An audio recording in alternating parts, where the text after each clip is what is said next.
ariko mu bimwe mu byo abantu bavuze baravuze ngo tugerageze kutaba ku matelefone. Turabinginga rero, telefone nicyo gikoresho gihari cyo kwandikamo note n'ibindi, ariko turakwinginga ngo ube mu ijambo ry'Imana, ube mu mwanya wo gusenga no kutarangara. Umwanzi n'umuriganya arabishoboye cyane gutuma uba hano kandi udahari, ukahaba udahari. Ibyo rero ntibizana impinduka. Umwami Yesu adushoboze, aduhe ubwo buntu. Haleluya. Ndashima Imana ishoboje kongera guhagarara imbere yanyu. Twamaze iminsi tutari kumwe, Imana yabanye nanjye mu rugendo kandi nagarutse amahoro. Ndashima Imana ikomeje kumpa inyota, numva ari ikintu cy'igiciro Imana yampaye, yangiriye neza. Haleluya. Iminyota, ndagusabira iyo nyota ndetse irushijeho, bituma umubano wacu n'Imana uhora uryoshye, uhora ushaka kubana nayo, uhora ushaka kumva ibyayo. Rero ndagusabira inyota. Haleluya. Tugiye kuganira rero ku magambo y'Imana. Nahaye umutwe uvuga ngo kugira ngo mumenye. Tuzabimaramo iminsi aharaho kubw'ubuntu bw'Imana, kugira ngo mumenye Yesu. Cyari icyifuzo Paulo yanditse mu rwandiko yandikiraga itorero ry'i Filipi, mu gice cyaho cya 3 umurongo wa 10, aravuga ngo kugira ngo menye n'imbaraga zo kuzuka kwe no gufatanya imibabaro ye no kujya nshushanywa no gupfa kwe. Ariko nivugiraga kano konyine ngo kugira ngo mumenye. Haleluya. Tugiye kumara iminsi rero twiga ijambo ry'Imana mu buryo bwo gusoma hafi umurongo ku murongo, hafi gukomeza igitabo ku gitabo. Nibyo Umwuka Wera yashyize ku buzima bwanjye. Suko mbisobanukiwe cyane, ariko ibyo nzi nzabikubwira, kandi nizeye ko Umwuka Wera azatwigishanya hamwe. Abo Imana yamaze guha inyota muzafashwa, bizabahindura. Nanjye kuvuga ngo muzaryoherwa, ariko nibuka ko ijambo ry'Imana ntirishinzwe kukuryohera, rishinzwe kuguhindura. Haleluya. No kukubera umutsima w'ubuzima, umutsima w'ubugingo. Ibyo rero nibyo tuzabamo kugeza igihe Umwuka Wera azatubwirira ibindi. Hanyuma tuzahera ahoroheje mu gitabo cya Yohana, tugenda dukomeza. Haleluya. Ubwo rero tuzaba tuvuga ngo kugira ngo mumenye. Nukuri turifuza kumenya Yesu. Amen. Nibikunda hazabamo inkuru zo hanze ya Bibiliya nkeya, cyangwa ze no kubamo namba, icyo cyifuzo cyanjye. Kandi tuzaba tuvuga ngo kugira ngo mumenye. Ntahandi tumenyera Yesu ni mu ijambo rye. Imana nishimwe. Umwuka Wera kumera inyota nyinshi. Amen. Mpera mbere ko njya muri Yohana, mu rwandiko Paulo yandikiye itorero ry'i Roma, mu gice cyaho cya mbere umurongo wa 15 kugeza ku wa 17. Reka dusome. Haleluya. Asibi ibintu nongeyeho ngira ngo bitari byo, biriya bya 29:51 n'ibyo kuri Yohana. Urwandiko Paulo yandikiye itorero ry'i Roma, igice cya mbere 15 kugeza kuri 18. Haravuga ngo nicyo gituma ku bwanjye nshaka kubabwira ubutumwa bwiza, namwe abari i Roma. Nicyo gituma ku bwanjye nshaka kubabwira ubutumwa bwiza, namwe abari i Roma. Bivuga ko iri torero atari we waritangije, ariko ibyo reka twe kubitindaho. Nicyo gituma ku bwanjye nshaka kubabwira ubutumwa bwiza, namwe abari i Roma. Kubera iki?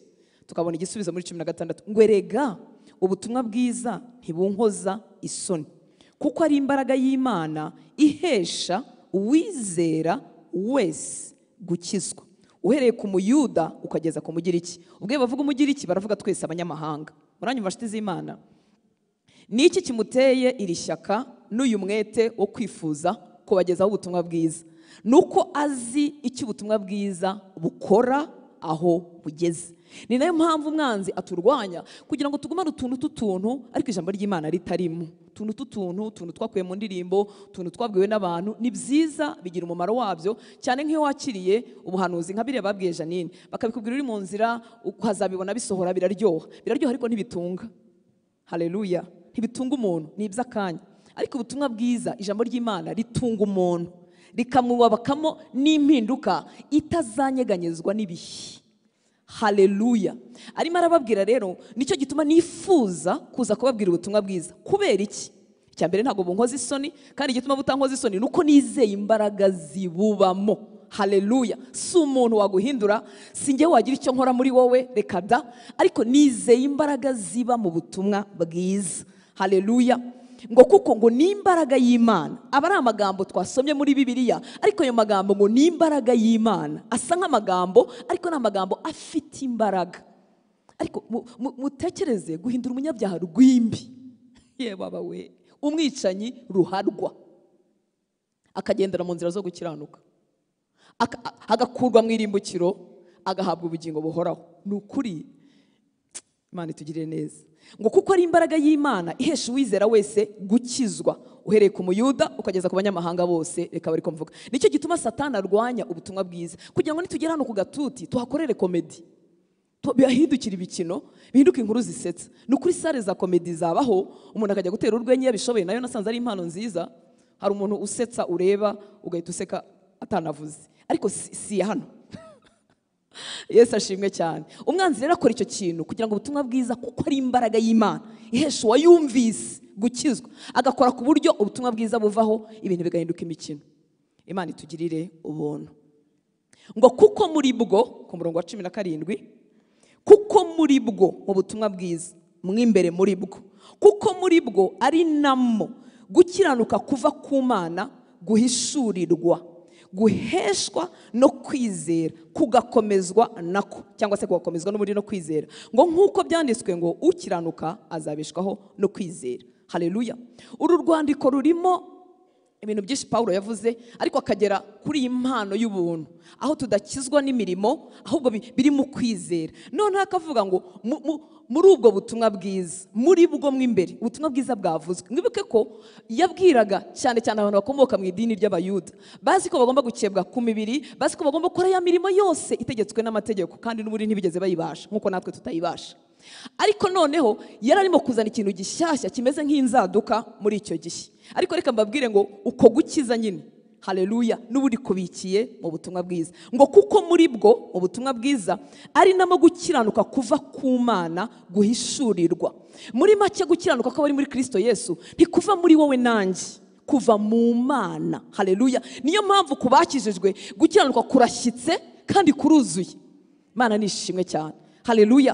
Handi mu bikorino haratubwira ngo twahindutse gukiranuka kw'Imana muri Kristo Yesu. Niyo mpamvu kuba muri Yesu ni igitangaza isi idashobora kumva. Haleluya. Bashobora kuvuga ati rwose ko tubona agira intege nke zacu, imirimo ya kamere Yesu harimo itarapfa, ariko niba yarizeye Kristo yahindutse gukiranuka kw'Imana muri Yesu, afite ubugingo buhoraho. Kandi biriya bintu bashobora kuvuga ngo bibyara urwitwazo no gukora ibyaha, ntabwo ari byo. Umuntu imbuto ya Yesu yagezemo ntashobora gukora ibyaha nkana, ntibibaho. Iteka yababaje Imana bimubyarira umubabaro mu mutima we.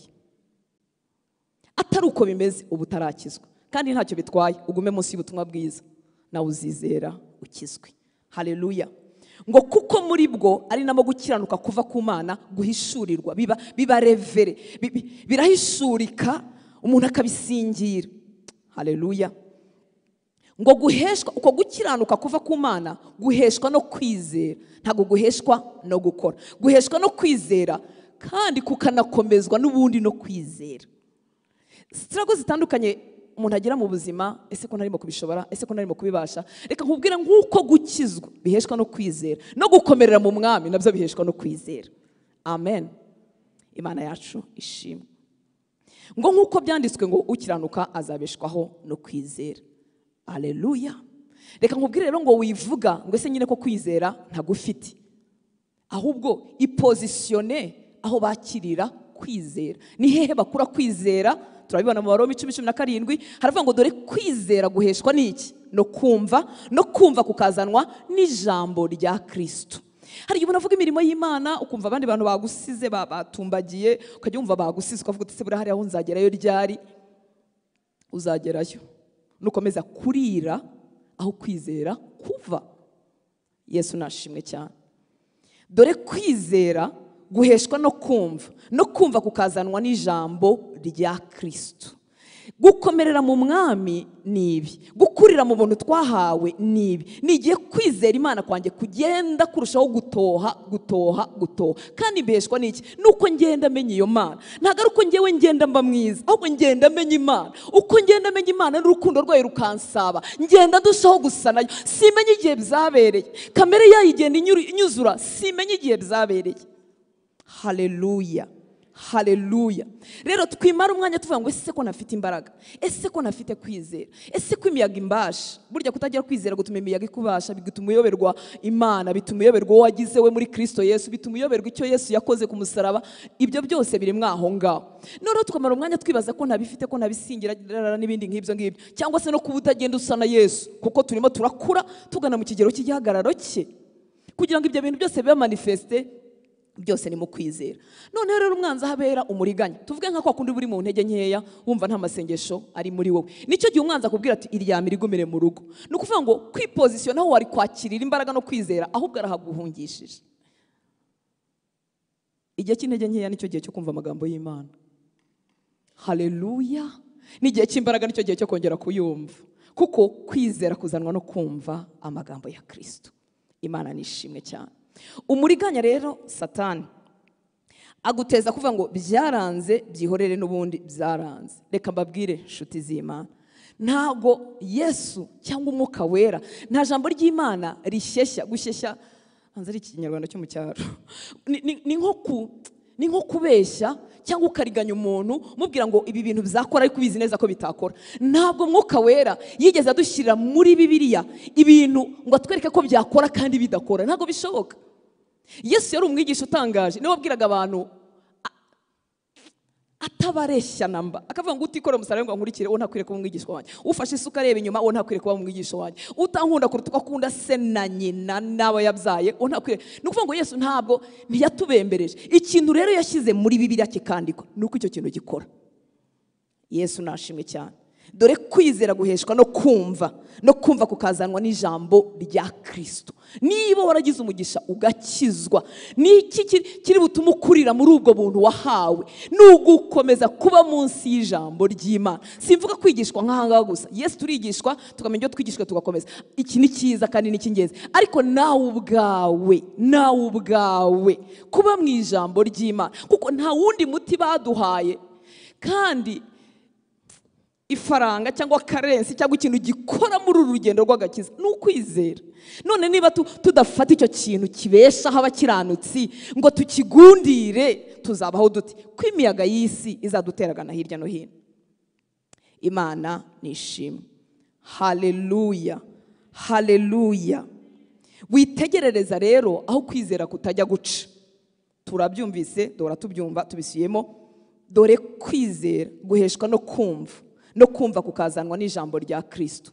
Gutegerereza aho kwizera kutajya guca ni nko kuvuga ngo reka mbe nikorera ibyo nikorera, simbe mu ijambo ry'Imana, ntegereze igihe nzagirira imbaraga. Murumva ibyo bintu? Muri make wahunze ikiguhesha imbaraga. Bimeze nko kujya gutegera indege muri gare ya Nyabugogo. Ni ukuvuga ngo ni ikintu kitazigera kihaca. Siko bimeze? Haleluya. Haleluya.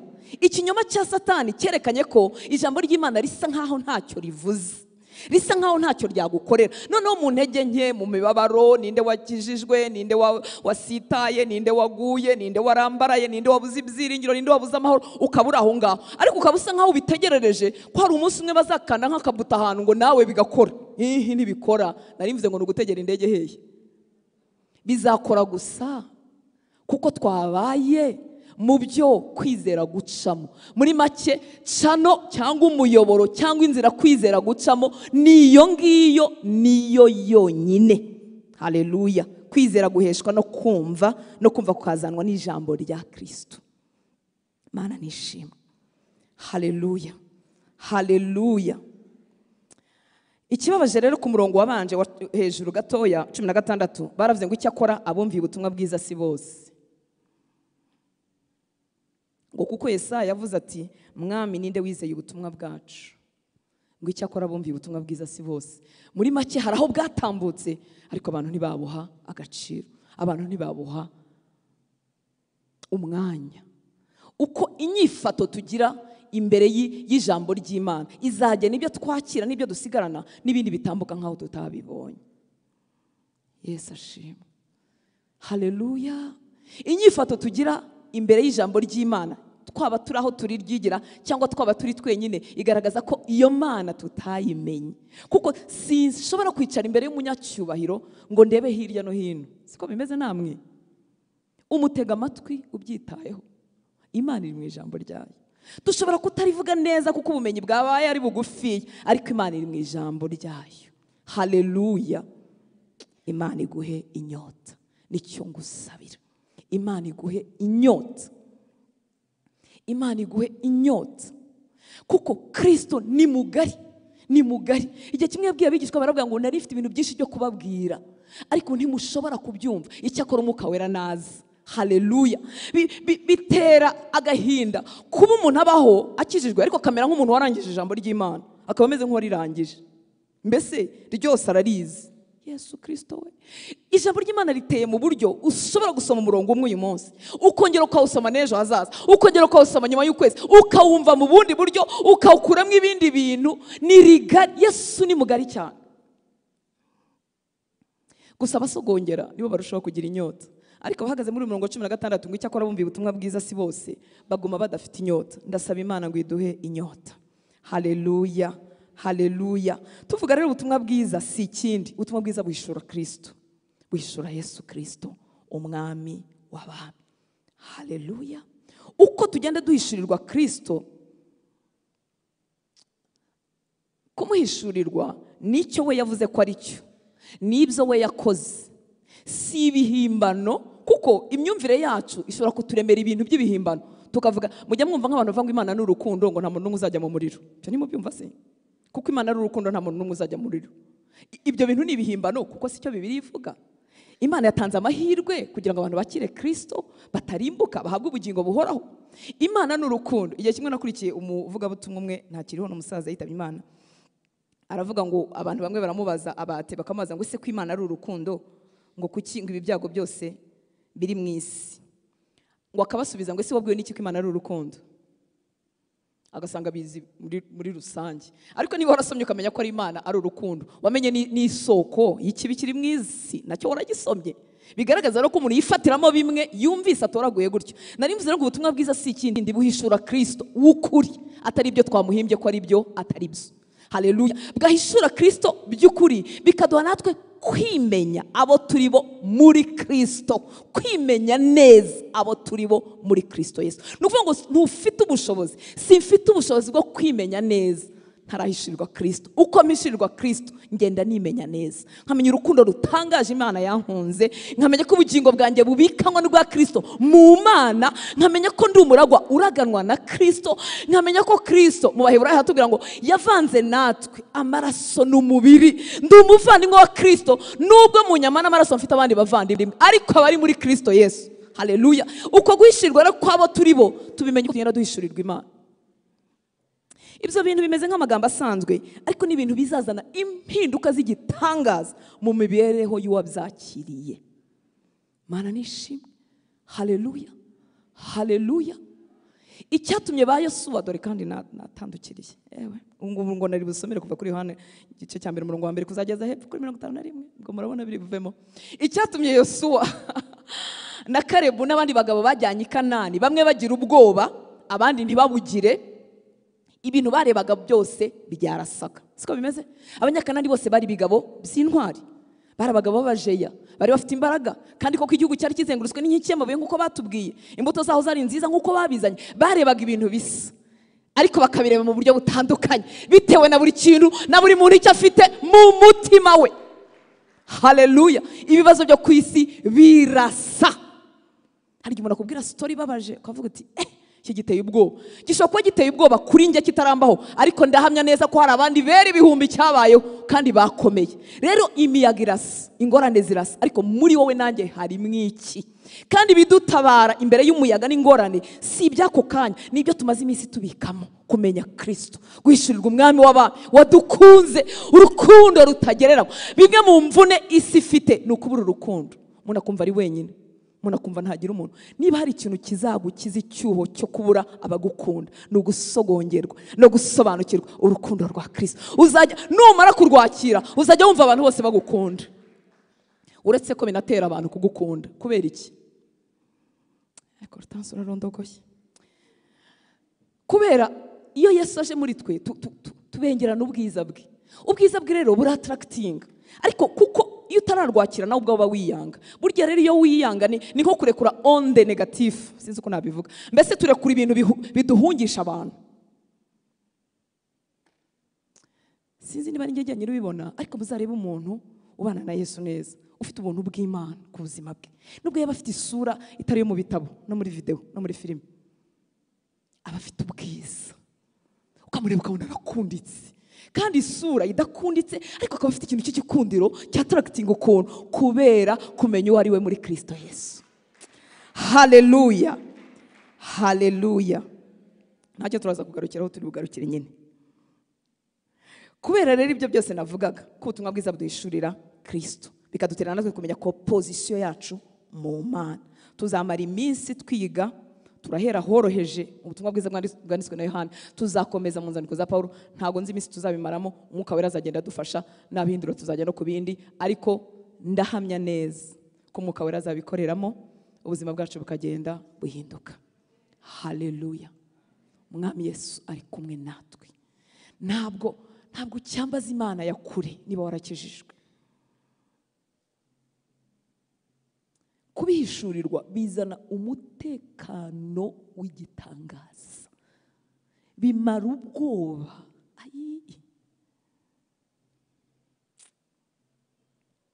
Bikagwa kumva ushinganye ntacyo waba, biruta iby'umuntu ugendana n'abarinzi. Murabona hari abantu barinda abantu cyane, abanyacyubahiro n'abandi bantu bakomeye babarinda kandi babitojwe, bafite imbunda, kandi koko buriya burinzi burakora. Kumenya ko Yesu ari muri wowe, ujya ugenda inyuma nyine ntitwidunda, ariko buriya dushatse twagenda twidunda kubera ko urashinganye. Haleluya. Ijuru riri kumwe nawe. Ariko nyine si amagambo, ariko uko dutinda munsi y'ubutumwa bwiza turabishurirwa. Haleluya, haleluya. Reka dusome ubutumwa bwiza bwanditswe na Yohana, igice cya mbere.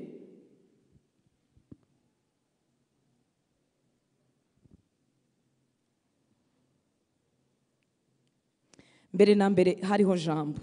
Jambo uwo yahoranye n'Imana, kandi Jambo yari Imana. Uwo yahoranye n'Imana mbere na mbere.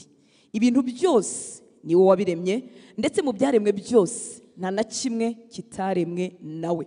Bamwe muri twe bamaze iminsi mu ijambo ry'Imana, ibi byanditswe barabizi, bamwe babifashe mu mutwe, n'icyo bivuga barakizi. Nta n'ibibazo mu mutima yabo bafite byo kwibaza ngo ese Yesu ni Imana, ese Yesu si Imana. Ariko hagati muri twebwe harimo abantu babaye mu madini runaka bagishidikanya ko Yesu ari Imana. Se n'umuhanuzi ukomeye, se bimeze gutya. Ariko iki cyanditswe ubwacyo kirahagije kukubwira Yesu uwo ari we, no kumara izo mpaka zose zindi mu buzima bwawe.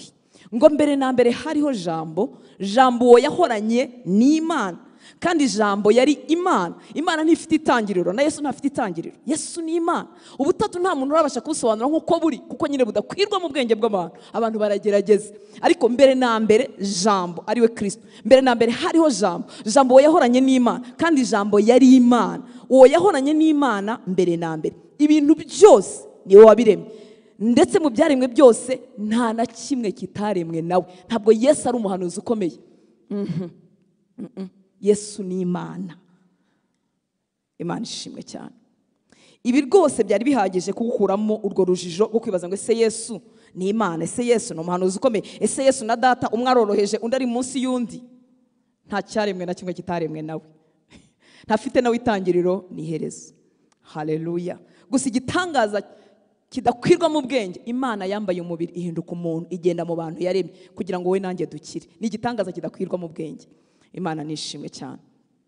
Ku murongo wa 4 ngo muri we harimo ubugingo, kandi ubwo bugingo bwari umucyo w'abantu. Bibiliya y'Ikinyarwanda ikoresheje ijambo ubugingo biraducanga ukuntu, kuko ubugingo buvuga n'ubuzima, noneho bigahita biba ibintu biri komplike iyo wibereye mu ntambwe za mbere z'agakiza, ukibaza uti n'ubugingo buhoraho wese ni wa muntu wamwe imbere se, bikaba byinshi. Ariko ijambo riratubwiye ngo muri we hari harimo ubuzima.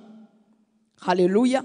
Ngo kandi ubwo buzima bwari n'umucyo w'abantu. In him was life and the life was the light of men. Ni ukuvuga ngo muri Kristo harimo ubuzima, kandi ubwo buzima buhinduka umucyo w'abantu. Niyo mpamvu abaje muri we twakira ubuzima, twakira ubugingo buhoraho. Umuntu wese wakijijwe ntiyakomeje kumera nk'uko yari ameze. Ashobora kwireba inyuma agasanga aracyasa, ariko yakiriye ubuzima, kandi ubwo buzima ntahandi bubonerwa uretse muri Kristo Yesu. Reka nifashishe iki cyanditswe kiri mu Bikorinto ba mbere, rwandiko rwa mbere Pawulo n'ikitoro ry'Ikorinto 15:22 ndetse na 45. Haravuga ngo nk'uko bose bokojwe gupfa na Adamu, niko bose bazahindurwa bazima na Kristo. Bose bandujwe urupfu na Adamu, hanyuma bose bazahindurwa bazima na Kristo. Noneho 45 ikavuga ngo uko niko byanditswe ngo umuntu wa mbere ariwe Adamu yabaye ubugingo buzima, naho Adamu wa nyuma yabaye umwuka utanga ubugingo. Haleluya. Yesu afite muri we ubuzima, buzana ubuzima mu muntu wese wahuye nawe. Iyi miruho abantu bikoreye nuko batarahura na Yesu. Muri we harimo ubuzima. Njyewe nta buzima naguha, cyakora mvuze ibye byagugeramo bikazana ubuzima, ariko muri Yesu atanga ubuzima. Haleluya, haleluya. Yabaye umwuka utanga ubuzima, utanga ubugingo. Ngo quickening spirit. Ahandi havuze muri New King James havuze ngo a life giving spirit. Niyo mpamvu hari igihe abantu uba nko mu bantu bafite ibyaha bakurushya bagoye, ukajya utinya kubabwira Yesu kuko wibwira ko Yesu atabishobora. Jya uvuga Yesu, igihe azamanuka kubaha ubuzima wewe wenyine uzacanganyikirwa, uzavuga uturiya muntu yahinduka. Kuko rigiye ngo tugira ngo kuko twari bangeso nziza tugakizwa, tukagira ngo twari tugereranyije. Yes, ndari ingeso nziza somehow, ariko nari uwo kurimbuka nkaruharwa. None wabona umuntu ari umunyabyaha cyane, ari indaya cyane, yaraciye ibintu. Yesu ni umwuka utanga ubuzima. Aho yageze ubuzima buraza. Jya ubabwira Yesu, uvuga ubutumwa bwiza, ntuzamenye igihe impinduka zabereye. Ntimugatinye no kohereza ibyigisho. Hari igihe umuntu avuga ngo barabisuzugura, barabisuzugura, ariko hari umunsi bazaba baraye nabi bagapfa gufungura. Kuvuga reka dupfe kumva bya bindi yajyaga twoherereza. Bamwe byarakoze barakizwa. Mana ishimwe cyane. Haleluya. Ni umwuka Yesu utanga ubuzima. Muri we hari ubugingo. Haleluya. Kandi ubwo bugingo bwari umucyo w'abantu, buraza bugakura umuntu mu mwijima. Yaranivugiye ngo unkurikira ntazagenda mu mwijima ukundi. Gucanganyikirwa kose kuri mu buzima bw'abantu, iyo Yesu yaje kugenda gushira. Nawe wakwireba ugasanga wabaye umuntu w'agaciro. Simvuga agaciro mu mafaranga, nayo ni meza, ariko hari abayafite bacanganyikiwe, batuye mu mwijima. Mu mamiliyoni yabo batuye mu mwijima, mu mamiliyoni yabo babashaka kwiyahura, ariko turakayagira. Haleluya. Akemura ibibazo byinshi byo ku isi, ariko ntagereranywa n'ibi tuvuga. Nicyo kibazo kijya kibaho, kugereranya ibintu bitagereranywa. Ubundi umuntu agereranya ibintu biri ku murongo umwe bikurikirana. Hari ibintu kera muri campus y'Ibutare bajyaga bakora by'urwenya, ndazizanye za nkuru. Bagakora abakobwa babaye aba mbere, umwe bakamugira uwa mbere, undi bakamugira 340, ngo kuko bategeranye namba. Rero ubutunzi n'Imana tuvuga ntibigereranywa kuko ntibiri ku murongo umwe. Haleluya. Hanyuma kuri 5, uwo mucyo uvira mu mwijima. Umucyo ninde? Kristo. Umucyo uvira mu mwijima, ariko umwijima ntiwawumenya. Kumenya tuvuga si ukumenya kuko wamenya ngo yitwa Yesu Kristo, yaratuye Nazareti, se yari Yosefu. Si uko kumenya, ni ukumenya kwinjiranyemo, ni ukumenya kwa intimity. Ntibamumenya. Ngo mucyo uvira mu mwijima, ariko umwijima ntiwawumenya. Mwabonye rero ijambo bakoresha mu Cyongereza, comprehend it not, ntibawumenya. Niyo mpamvu umuntu ashobora kuba aho abantu basengera, akaba mu iteraniro, akaba mu rusengero zitandukanye, ariko nyuma ugasanga ntiyigeze ahura n'umucyo, ugasanga agumye gutura mu mwijima, ubuzima bwe butuye mu mwijima. Inshuro zimwe na zimwe kiba cyarabiteye nuko attitude ye aza aho hantu havugirwa ijambo ry'Imana, inyifato ye ntiyigeze imuhesha guhoberana n'ubutumwa bwiza. Ubu impamvu zitandukanye zijyana abantu mu nzu y'Imana. Hari ugenda agiye kureba umukobwa azashaka, hari ugenda agiye kureba umusore azashaka, hari ugenda kuko afite inshuti yijyayo, hari ugenda kuko muzi izindi mpamvu, ariko impamvu zitarizo. None iyi attitude ubundi dushobora kuzanwa n'impamvu zitarizo, ariko twahagera byibuze tugatega amatwi, ukavuga ariko reka mbyumve neza biriya bintu, numva ari n'ubwa mbere mbyumvise, ariko reka mbyumve neza. Nuvuga ngo attitude, inyifato yuko yaje ahura n'ubwo butumwa, izatuma ahoberana nabwo bumukize, cyangwa ntahoberane nabwo agume uko yari ameze, ntahure n'umucyo. Mu yandi magambo, iyi si irimo ibintu biyoberanye, sinzi niba namwe bijya bibayobera. Uzi ko umuntu ushobora kuza mu materaniro azanywe nuko ari bwifotozanye n'umuhanzi w'umusitari wadusuye, cyangwa nanjye niba n'umusitari ku buzima bwe. Haleluya. Aricyo cyonyine ijambo ntaryumve, ni ukuri kose. Mwami Yesu we, ariko abantu ntabwo bari hano uyu munsi mu izina rya Yesu. Icyiza cy'Imana akomeje kuza agakomeza kuba munsi y'ubutumwa bwiza, ahura n'umwami. Ariko Satani ntakuriganya, utazabura ibyiza munsi y'ikirere kirimo ubuzima, utazabura ubuzima kandi uri munsi y'ikirere kirimo ubuzima. Umwanzi ntakuriganya. Ubwo ndavuga mwebwe, ariko natwe. Uzi ko hari umupasiteri ushobora kuza azanywe no kubigisha, ubonye se ngo yaje kwigisha. Mbese we ntakeneye kwigishwa, ijambo ry'Imana ntacyo rimwe, mbese araboherereza, we ntirimukoramo, ntirimukoraho. Mbega kaga.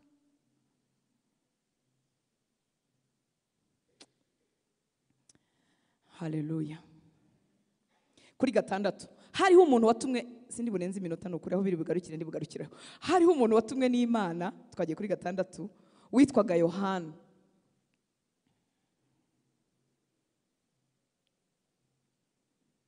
Uwo yazanywe no guhamya iby'umucyo, ngo atume bose bizera.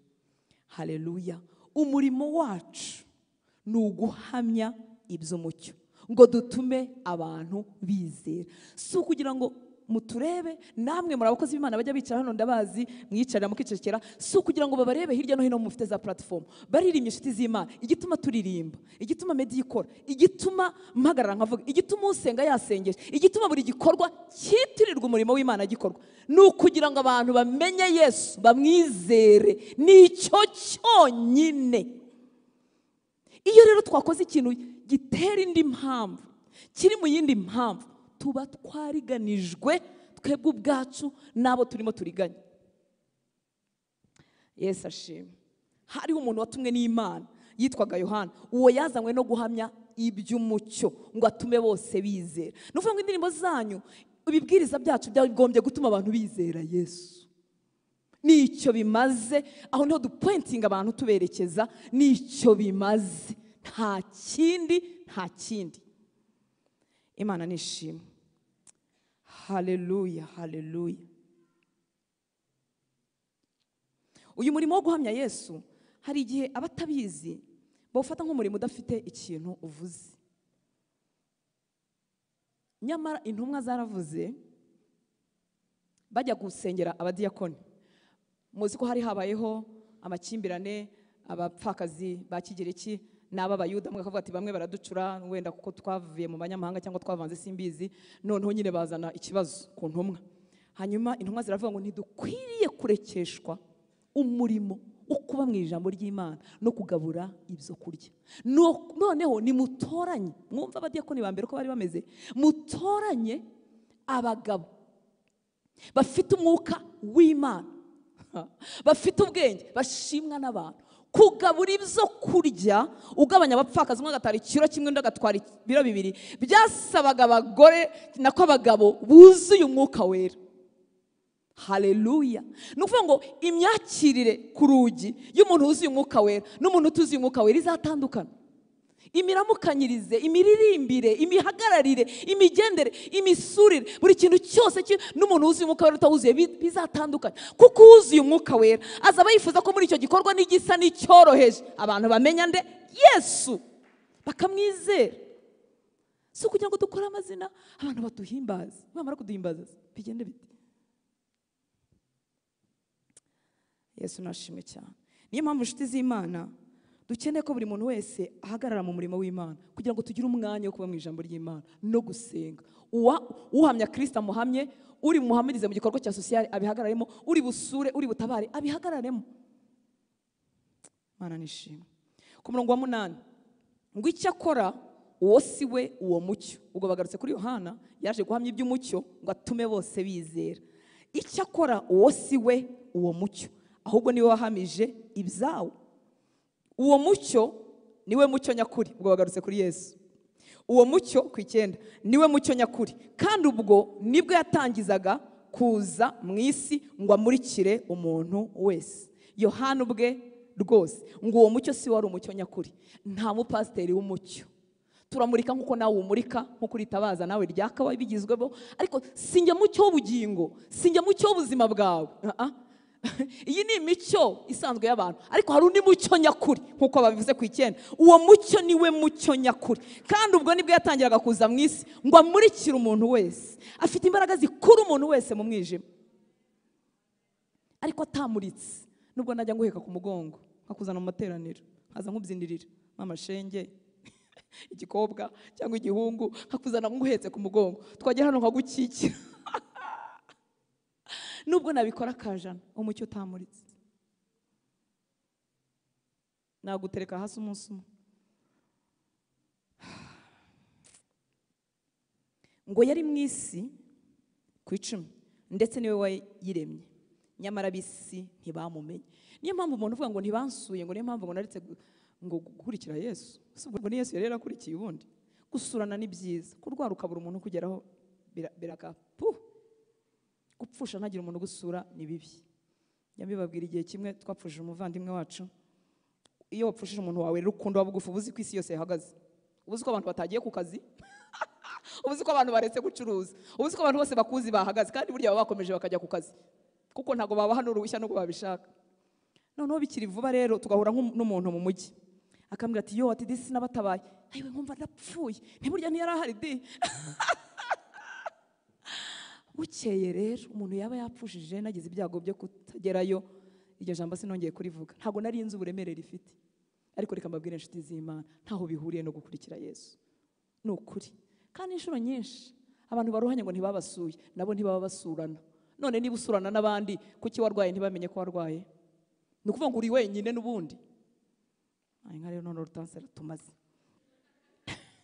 Ariko niko bimera, ibintu tubiba turabisarura. Buri muntu avuga ngo abantu bose baranyaga ku kazi, kandi ukaba bakorana n'abantu nka 30. Ariko abantu 30 biteranyiriza kukwanga, ubwo urashobotse.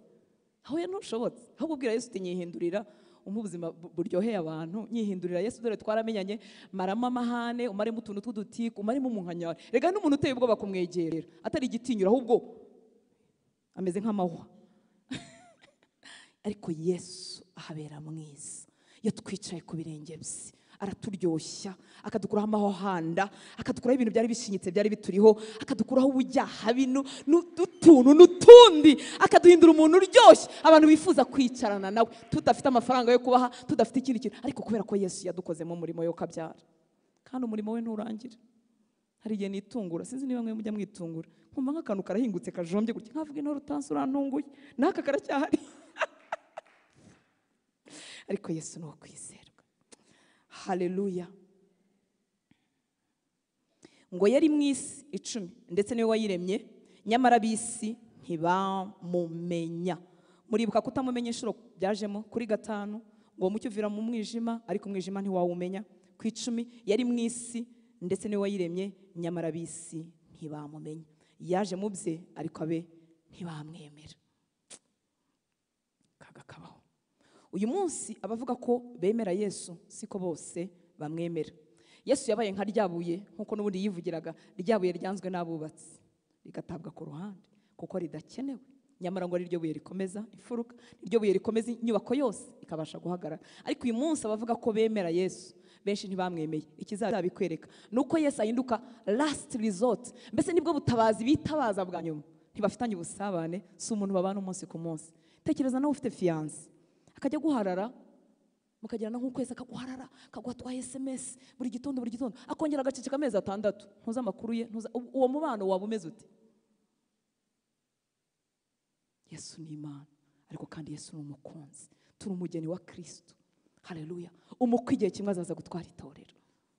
Rero iyo uvuga ngo wamwizeye ariko nta hantu muhurira, cyangwa ukamwibuka ariko ibintu byakomeye, burya rero arabikomeza kugira ngo arebe ko yakubona. None aguhe ibiryoshye birama bigumamo, atari uko imira bitaje, ahubwo uba ufite imbaraga zitura hejuru y'imira, umere nk'yanzu yubatswe ku rutare. Imivu yaguye kimwe, imvura yaguye kimwe, kubatse ku rutare n'ubatse ku musenyi. None kubera ko wanze kuhaguma, ntugira agahenge k'iminsi.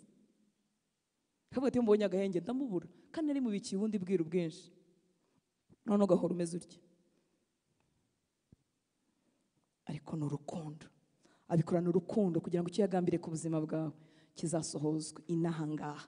Ubugingo buhoraho turabufite ko ari muri Kristo Yesu, ariko hari icyo tugomba kumara tukiri inahangaha. Hari imigambi yanditse ku buzima bwacu.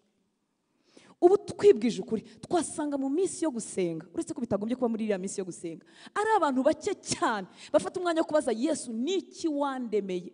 Umugambi wawe ku buzima bwanjye ni uwuhe? Ese ni muri kino gihugu wagennye kumpera umugisha, cyangwa ni muri Canada? Umva abantu babwiye ko muzajya muri Canada, mujye mumva bari simwe mvuga.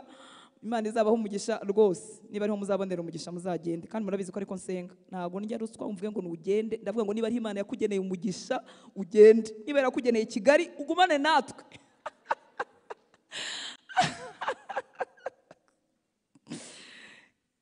Haleluya.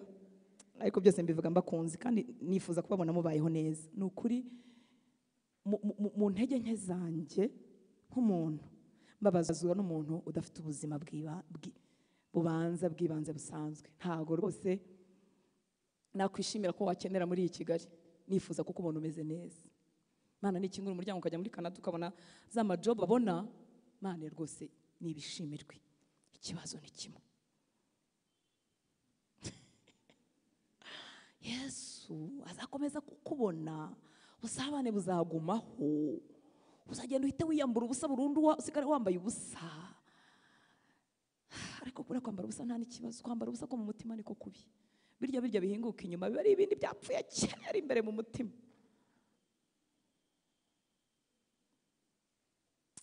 Aho Imana yatugeneye kuba hateguye ibyiza byose. Imana yaguheraho abantu bataboneye. Umugisha Imana iwucisha mu muntu, ntiwucisha ahantu. Niba yawumpaye aho izanyohereza hose, nubwo najya muri Nciri haracyabaho, nubwo najya muri Nyungwe, Imana icisha umugisha muri nyewe, nzajyana nawe.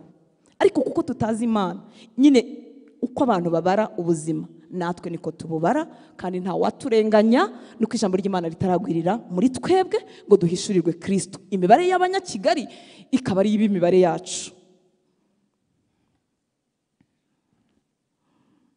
Urambwiye ngo ivugire shango, ngo nyine ngo nuko nyine ngo ufite ngo akamodoka, ubwo rero nyine ngo warafatishije. Ntacyo nafatishije, ndacyashaka n'ibindi, kandi nta naho nenda kujya. Ariko imbwiye ngo tugende, ubwo nagenda. Ngenda shaka kugenda mwabivuganye, nta kindi. Rwose abantu bose ntibagenewe kubino, harimo n'abazagenda bagakorerayo n'Imana. Uretse ko hari ijambo wamburwa, hari ubwo ugiye wabeshye ukorera Imana uvuze ngo iki?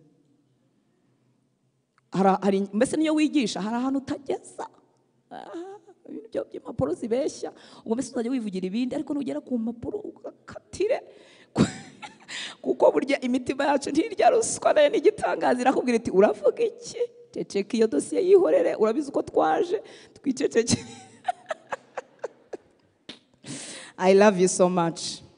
Kandi ndabivugisha urukundo, kandi abizi ko ubuzima bugoye, kuko bwarangoye. Kuraza abantu busa, ko butazi icyo uri bwishyura inzu, biragoye. Ko ugeze mu myaka mikuru, wagombye kuba ufite ikintu urimo kumara, ukabona nta kintu urimo kumara, bivuna umutima, bikakwambura ka dignité n'icyubahiro, ariko ibyo nabyo Yesu abifitemo ijambo, abasha kugira icyo abikora n'icyo azabikoresha iyo twagumye aho ari.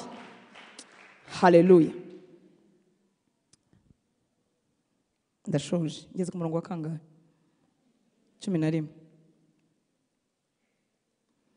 Yaje mu bye ariko abo ntibamwemeye. Nari ndimo kuvuga ko uyu munsi wa none abavuga ko bamwemera benshi atari ko bamwemera, kubera ko babana umubano uri superficial, umubano uhushuye. Tumwemeye nk'uko ari, twabana umubano winjiranyemo, yaba uwa mbere muri twe, uwa mbere twambaza, uwa mbere tuvugana, uwa mbere tutamusanga dusaba gusa. Muzumva iyo dusenga turavuga ngo turagushimira ko ibyo twagusabye muri iyi minsi 3, piense yanjye kumunegura, ibyo twagusabye muri iyi minsi 3 turagushimira ko wabiduhaye. Harimo n'abasenze badasaba, turimo duferoshipinga nawe, turimo dusabana nawe, nabyo bibaho. Ntabwo gusenga kose ari ugusaba. Ariko nibyo bizwi. Umwami Yesu rero atugirire neza. Reka Yesu kuri wowe wamumenye ye kuba nka ryabuye abubatsi bataye.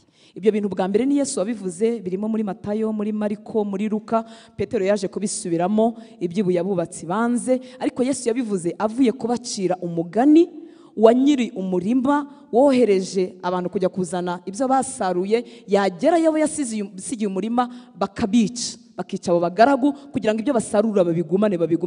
Ngo igihe kigeze, murumva Yesu yavugaga kuri we, ngo igihe kigeze none wa undi nyiri mirima ngo yohereze umwana we w'ikinege akunda. Amwohereje babandi basigaye ku mirima, ngo baravuga ngo uyu noneho niwe samuragwa, niwe nyiri ibintu, reka tumufate tumwice. Ngo aho ngaho hamwe sindibuka niba ari muri Mariko, aho ngaho bavuze ngo abafarisayo barushaho kurakara kuko bamenye ko ari bo ngo ari maremburiza. Arangije hepfo ahita avuga ngo ibuye abubatsi banze, ariko ibuye, haleluya, iryo buye abubatsi bararyanze ngo kandi ariryo rikomeza imfuruka, bararifashe bararita. Ni Yesu wivugaga.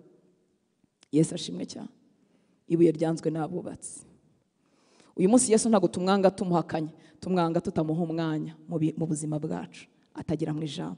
Tumwanga tudatinda mu magambo ye. Tumwanga si ukumwanga komutera, ariko ntafite umwanya yagombye kugira mu buzima bwacu. Kandi ibyo byose tuzabikura muri kwa kwizera kuzava mu ijambo ry'Imana. Ntabwo yazanywe no kuduciraho iteka, ariko ntiyifuza ko twaguma tumeze kimwe, yifuza ko tugenda dutera agatambwe. Emera kugaburira umuntu wamwe imbere, emera kurira ku magambo y'Imana, gira ubusabane bwawe n'Imana. Ntuzamenye igihe wagwirije imbaraga, ntuzamenye igihe ubuzima bw'Imana bwatangiye kugira meaning y'ukuri muri wowe. Ntuzamenye igihe watangiye kuryoherwa n'urugendo. Bamwe muri twe baryohewe n'urugendo, abandi barashinyirije kuko bakunda Imana kandi badashaka kuzarimbuka, kandi wenda bafite n'ibyo bashaka ko Imana ibatabarizamo, ibatabaraho, ariko barashinyirije. Ariko iyo ukomeje kugaburira umuntu wawe bamwe imbere amagambo y'Imana, ntumenye igihe uru rugendo rwaryoheye. Ibyiringiro birakuzura, umunezero w'Imana ukakuzura, amahoro y'ukuri akakuzura, ukagenda umeze nk'umuntu wasinze ibya Yesu bikakuzura. Isi ntikubashe. Uru ni urugendo, si ahantu binjira bagahita barangira. Yesu yarivugiye ngo ni irembo, umuntu niyinjira muri we azabona urwuri. Yesu si mugufiya ngo ku buryo winjiyemo ngo wabirangije, ni mugari cyane. Mwami Imana aguhe inyota. Reka duhaguruke dusenge. Mwami Yesu abahe umugisha.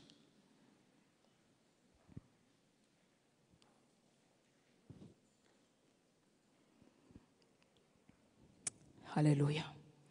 Inkuru nziza dufite nuko abamwemeye bose bakizera izina rye yabahaye ubushobozi bwo kuba abana b'Imana. Niwo murongo wa 12. 13 akavuga ngo abo ntibabyawe n'amaraso cyangwa n'ubushake bw'umubiri cyangwa n'ubushake bw'umugabo, ahubwo babyawe n'Imana. Icyo cyanditswe cyicaye mu mutima wawe, umenya ko wahindutse umwana w'Imana. Bimanukana n'imbaraga, bimanukana n'ubushobozi. Cyongeza haravuga ngo ni power to become. Bivuga ngo ni imbaraga zaduhinduye kuba abana b'Imana. Zakomotse ngo icyakora bamwemeye bose bakizera izina rye yabahaye ubushobozi bwo kuba abana b'Imana. Abo ntibabyawe n'amaraso cyangwa n'ubushake bw'umubiri cyangwa n'ubushake bw'umugabo, ahubwo babyawe n'Imana. Niba umuntu abyarwa n'abantu bakomeye agahita akomera, we wabyawe n'Imana. Iki cyanditswe gikiza ibikomere byo kuvuka nabi.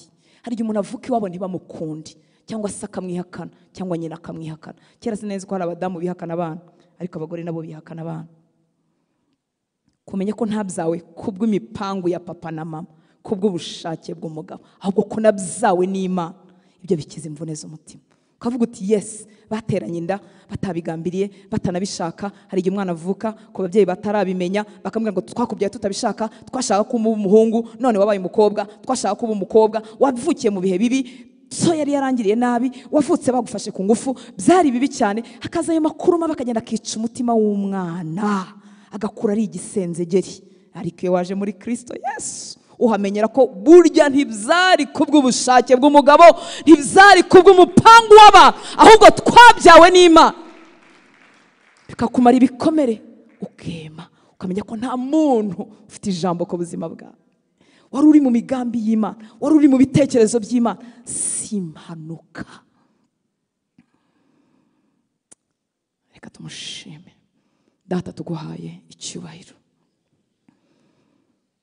Turagushimira imbaraga ziri mu butumwa bwiza, zihesha uwizera wese gukizwa.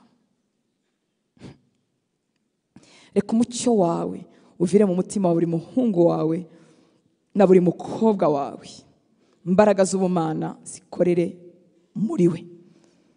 Iby'umubikije byose Kristo, ibiri muri wowe byose agenda bisingira igitondo n'umugoroba. Waraje ngo kugira ngo tugire ubugingo kandi bwinshi.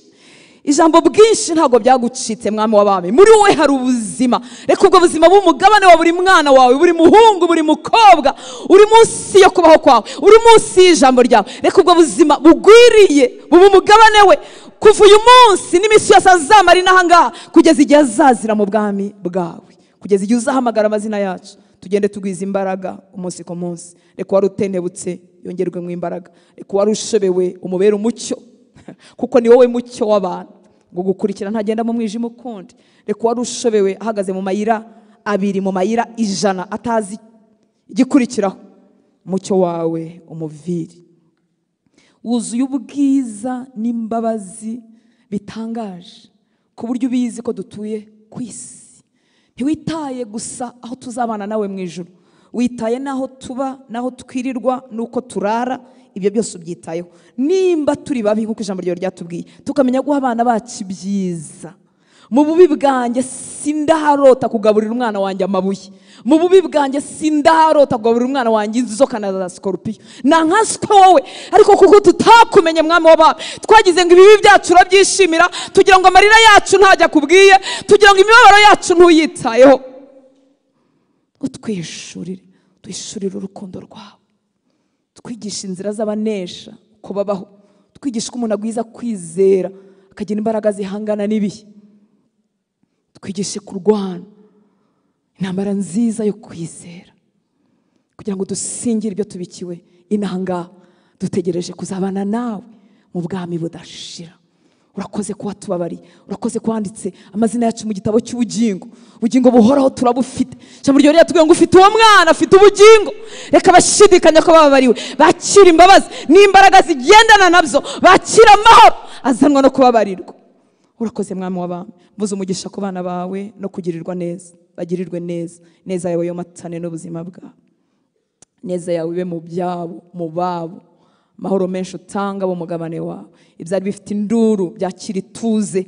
Ni waravuganaga n'umuyaga, umuyaga ugatuza. Turavugana n'induru n'ibijagaraye mu buzima bw'abana b'Imana, kugira ngo bituze mu izina rya Yesu. Bana we bahagarare mu migambi ubafitiye, basohoze icyatumye baremwa.